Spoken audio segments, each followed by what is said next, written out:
শুল্ক কমানো নিয়ে যুক্তরাষ্ট্রের সাথে শেষ মুহূর্তের আলোচনায় কিছুটা আশার আলো দেখছেন রপ্তানিকারকরা।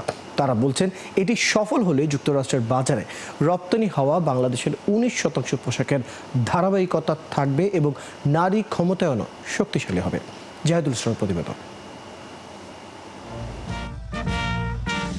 একদিন পরই অর্থাৎ 1 আগস্টে বাংলাদেশি পণ্যের উপর যুক্তরাষ্ট্র ঘোষিত 35% রেসিপ্রোকাল শুল্ক কার্যকর হচ্ছে। শুল্ক কমাতে যুক্তরাষ্ট্রের সাথে আগের 2 দফা আলোচনায় ইতিবাচক ফল আসেনি, তবে শেষ মুহূর্তে বাণিজ্য উপদেষ্টার নেতৃত্বে চলছে আলোচনা। অর্থনীতিবিদরা বলছেন এই আলোচনার উপর অনেকটা নির্ভর করছে যুক্তরাষ্ট্র বাজারে বাংলাদেশের রপ্তানি সক্ষমতার বিষয়টি, কারণ এই বাজারে পোশাক খাতে 7 বিলিয়ন সহ বাংলাদেশের মোট রপ্তানি আয় $8 বিলিয়ন। ট্যারিফ তো সরকারের ভেতরে নির্ধারণ হয়, কিন্তু ব্যবসাটা করবেন তো উদ্যোক্তারা। কিন্তু ফলে সরকারের পক্ষ থেকে তো এখনো একটা নেগোসিয়েশনের রাউন্ড হবে।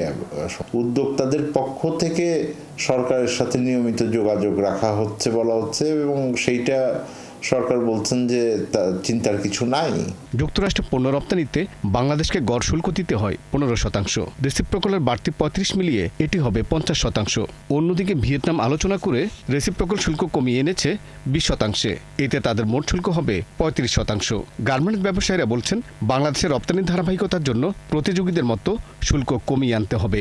ইউএস মার্কেটে যদি ভিয়েতনাম যদি 20% পায়া থাকে, ইন্ডিয়া যদি 20 বা 22% পায়া থাকে, সেক্ষেত্রে বাংলাদেশ যদি এটাই থাকে বলবৎ, সেক্ষেত্রে অর্ডার আমরা নিয়ে আসতে পারবো, কিন্তু আমাদেরকে ছাড় দিতে হবে।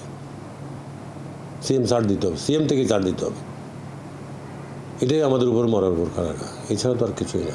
এটা এখনো হয় নাই, আমরা আশাবাদী এটা ইনশাল্লাহ এটার থেকে আমরা উত্তরণ পাবো ইনশাল্লাহ। এরই মধ্যে যুক্তরাষ্ট্র থেকে বোয়িং বিমান এবং গমসহ বিভিন্ন পণ্য আমদানির চুক্তি করেছে সরকার।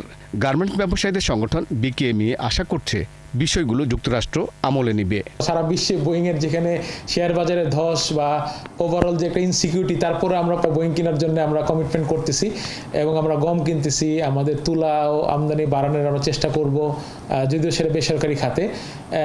তাতে আমার কাছে মনে হচ্ছে যে আমরা খুব ভালো একটা ফল পেতে যাচ্ছি।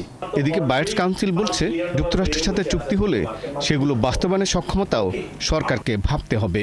আমরা যেভাবে নেগোশিয়েট করতে চাচ্ছি, যদি নেগোশিয়েটটা সাকসেসফুল হয় তাহলে আমি মনে করি যে বাংলাদেশের জন্য ভালো হবে। কিন্তু আমরা যদি এটাকে লং রানে দেখতে যাই, তাহলে বাংলাদেশ যেইভাবে ডিলটা করছে বাংলাদেশের অর্থনীতি সেভাবে থাকবে কিনা সেটা দেখার বিষয় আছে।